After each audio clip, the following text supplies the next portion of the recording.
Good morning students. आज हम सीखेंगे पासे की विपरीत सतह निकालने की ट्रिक। डाइस एक ऐसा चैप्टर है जिसमें हर एक कंपटीशन में क्वेश्चन आता है, लेकिन उसकी अपोजिट साइड निकालने के लिए हमें बड़ी मशक्कत करनी पड़ती है। उसका एक शॉर्ट ट्रिक है, बिल्कुल बहुत मैजिक जैसा। देखो, केवल पहले हमें जानना चाहिए कि ये डाइस है जिसकी 6 सतह होती हैं। ओके, आप ध्यान से देखें। अब इसकी 6 सतह हैं, 1 2 3 4 5 6। ओके, इन 6 सतह पर वो नंबरिंग लिखता है 1 2 3 4 5 6, या इस तरह के चिन्ह लगा देता है।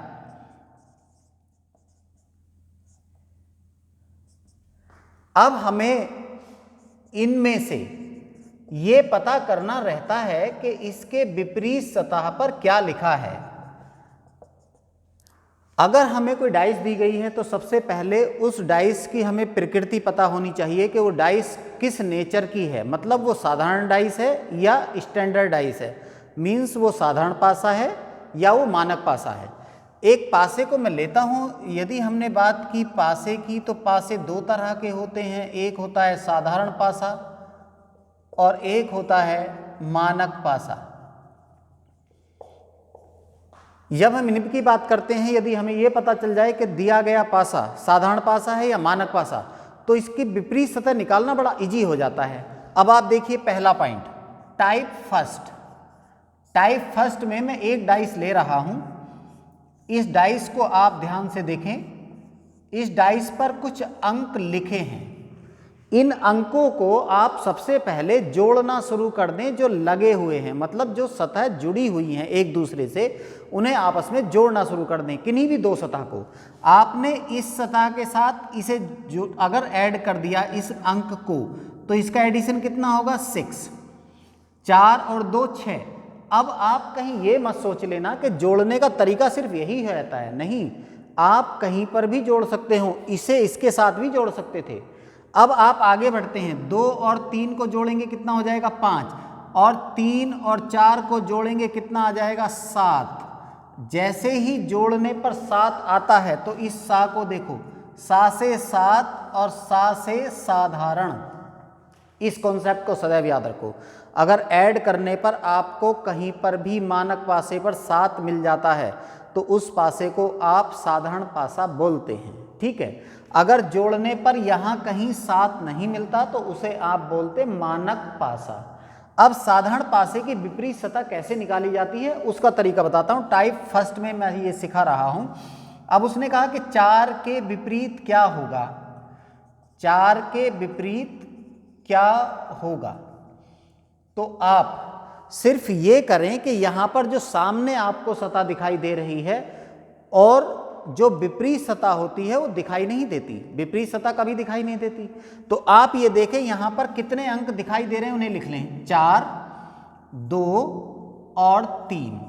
आपको कितने अंक दिखाई दे रहे हैं 3, और 3 अंक आपको नहीं दिखाई दे रहे। पासे पर कितने अंक होते हैं 6, और वो 6 अंक कौन कौन से होते हैं 1 2 3 4 5 6।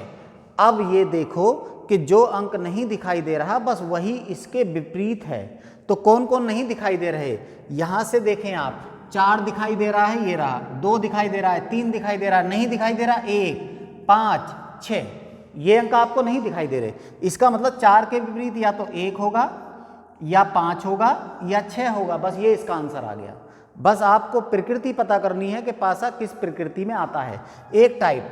दूसरा टाइप भी है इसका। अभी आप ये सोच रहे होंगे कि सर हमें एक सटीक आंसर चाहिए, बिल्कुल एक सटीक, मतलब एक ही अंक।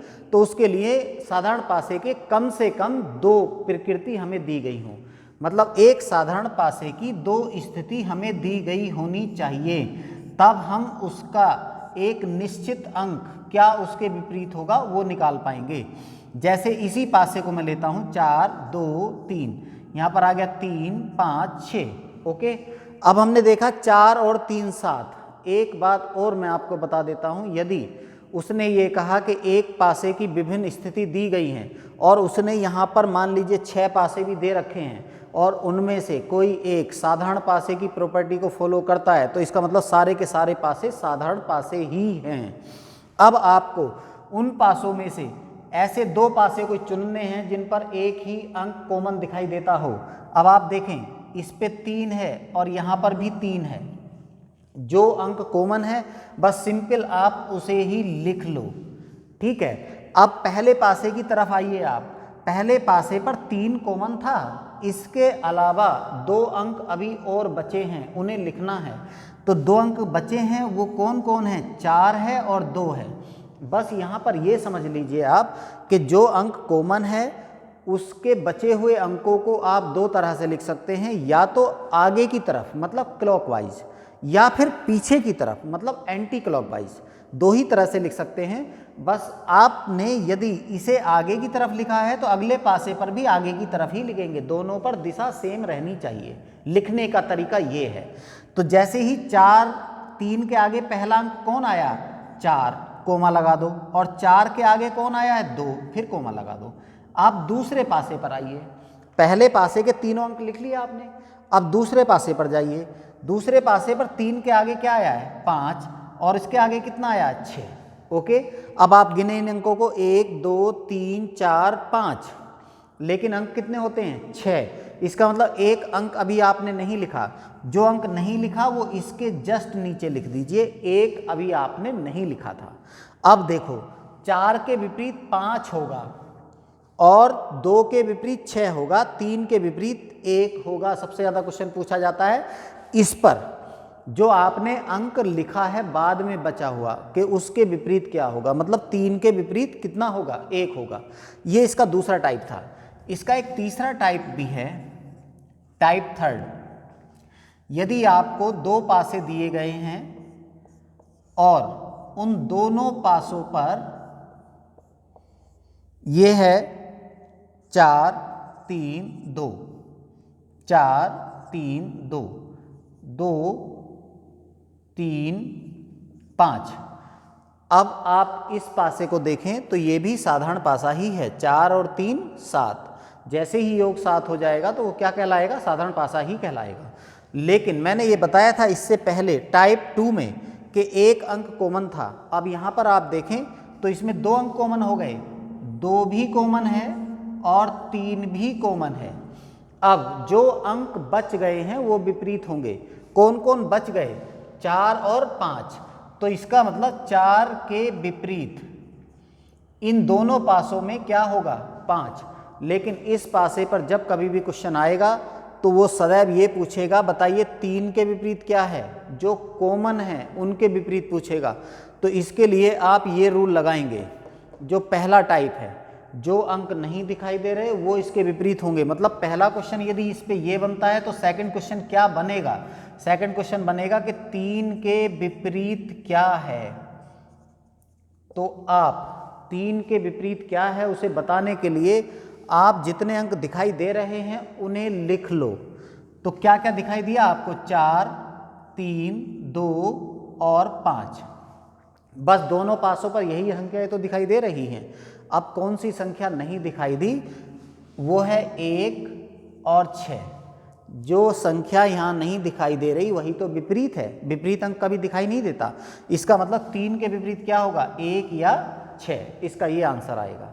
ठीक, ये 3 टाइप से साधारण पासा कवर हो जाता है, फर्स्ट टाइप, सेकंड टाइप और थर्ड टाइप। अब इसके बाद किस पर आते हैं आप? मानक पासे पर। मानक पासे पर आप देखिए कैसे होता है। इसे मैं मिटा रहा हूं, मानक पासा। अब एक टाइप आपने फिनिश किया, उसके बाद आया मानक पासा सेकंड। फर्स्ट आपने साधारण पासा क्लियर कर लिया। अब जैसा मैंने कहा था वैसा ही आप देखें, एक आपने पासा लिया, इस पासे को आपने कुछ अंक लिखे हैं। अब जो रूल मैंने बताया था सबसे पहले आप वो रूल लगाइए कि आप इन्हें जोड़ना शुरू करें। यदि आपने इन्हें जोड़ा कितना आ गया 9, 6 और 3 9, 3 और 2 5, 2 और 6 8, कहीं पर भी 7 नहीं आया जोड़ने पर। अगर जोड़ने पर कहीं 7 नहीं आया तो इसका मतलब ये क्या होगा, मानक पासा होगा। मानक पासे की विपरीत सतह निकालने का तरीका बड़ा आसान है। जिसके विपरीत आपको बताना है बस उसे 7 में से घटा दें। जैसे हमें 6 के विपरीत निकालना है, 6 के विपरीत क्या होगा, तो आप 6 को 7 में से घटा दो। कितना आंसर आ गया, 6 को 7 में से आप घटाएंगे तो कितना आंसर आ गया, 1 आंसर आएगा। 7 में से 6 को घटा दिया तो कितना आया, 1 आंसर आया। अगर 3 के विपरीत पूछेगा तो आप 3 को भी 7 में से घटा दीजिए, कितना बचेगा 4। और अगर आपसे पूछे 2 के विपरीत कितना होगा तो 2 को भी 7 में से घटा दीजिए, कितना बचेगा 5। अब यहाँ पर एक कॉन्सेप्ट और आता है, वो सीधे क्वेश्चन ये नहीं पूछता, वो थोड़ा सा चेंज करता है। वो पूछता है कि दिए गए पासे में ऐसा पासा कौन सा है जिसके विपरीत सतह का योग 7 है। क्वेश्चन में रिपीट कर रहा हूँ, वो पूछता क्या है, वो पूछता है दिए गए पासे में ऐसा कौन सा पासा है जिसकी विपरीत सतह का योग, विपरीत सतह का योग 7 है।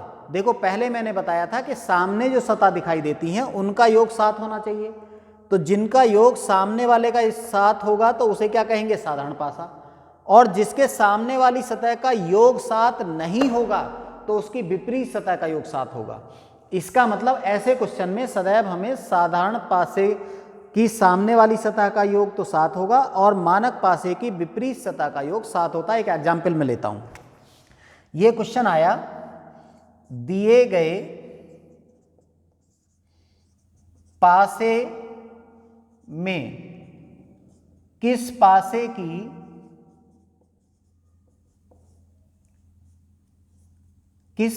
की विपरीत सतह का योग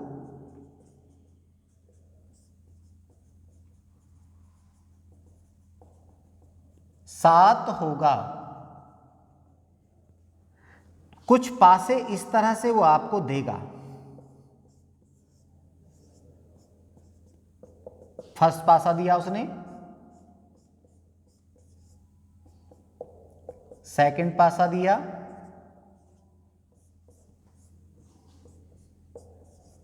थर्ड पासा दिया,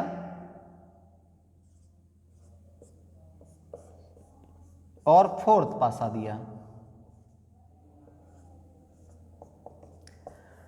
अब आप देखें, उसने क्वेश्चन पूछा दिए गए पासे में किस पासे की विपरीत सतह का योग 7 होगा। तो बड़ा आसान सा क्वेश्चन है, सदैव इसे कर सकते हो इजीली। आप देखें 6 और 1 7, ये नहीं हो सकता। अगर सामने जोड़ने पर 7 मिल गया तो वो पासा विपरीत सतह का योग 7 नहीं होगा। 5 और 2 7, रहने दो, इसे जोड़ो, 4 3 और 2 5, 2 और 1 3, 3 और 1 4, इसके सामने 7 नहीं हो रहा तो इसका मतलब इसके विपरीत में 7 होगा। तो यही वो पासा है जिसे हम ढूंढ रहे थे। 4 और 3 7, इसका मतलब ये भी पासा नहीं है। इस तरह से आप ये पता कर पाएंगे कि साधारण पासा और मानक पासा कैसे आप इसे आइडेंटिफाई कर पाएंगे। हाँ, इसमें एक सबसे ज़्यादा अच्छा क्वेश्चन आता है विशिष्ट पासे पर। इन 2 पासे को तो आपने पढ़ लिया, एक और पासा भी होता है और उसका नाम है विशिष्ट पासा। विशिष्ट पासे की विशेषता ये है कि उसके किसी भी सतह का योग 7 नहीं होता। उस पे दिए गए अंकों का योग आप देखें तो 7 से ज़्यादा होता है। कोई भी अंक ऐसा जरूर उस पर दिया गया होगा जिसका योग या जिस अंक की वैल्यू 6 से ज़्यादा होगी, क्योंकि साधारण पासा और मानक पासे पर जो अंक आते हैं वो आता 1 2 3 4 5 6। हम बात कर रहे हैं विशिष्ट पासे की। विशिष्ट पासा एक ऐसा पासा होता है जिस पर ये अंक इससे ज़्यादा बड़ी वैल्यू रखते हैं, मतलब 6 से बड़े अंक। जैसे एक एग्जाम्पल देखिए आप, 10 12 8 9 6 7। ओके, अब इस पर पूछता है कि 10 के विपरीत क्या है। तो इसका एक रूल है बहुत अच्छा, ऊपर ऊपर के विपरीत होगा। अपर अपर के अपोजिट होगा, बाहर बाहर के विपरीत होगा और अंदर अंदर के विपरीत होगा। ये रूल है बहुत अच्छा, इसे मैं लिख देता हूँ। अपर अपर के अपोजिट होगा और बाहर बाहर के विपरीत होगा और अंदर अंदर के विपरीत होगा। इसका मतलब अगर आपसे पूछा गया 10 के विपरीत क्या होगा, तो 10 के विपरीत आप क्या बताएंगे? 12। ये तीनों पासे कंप्लीट हो गए और अगली वीडियो में इससे भी बेटर चैप्टर लेंगे, इससे अच्छा चैप्टर लेंगे। इस चैनल को आप सब्सक्राइब करते रहें, आगे देखते रहें। आने वाले हर एक कंपटीशन में आपको इससे क्वेश्चन मिलेगा।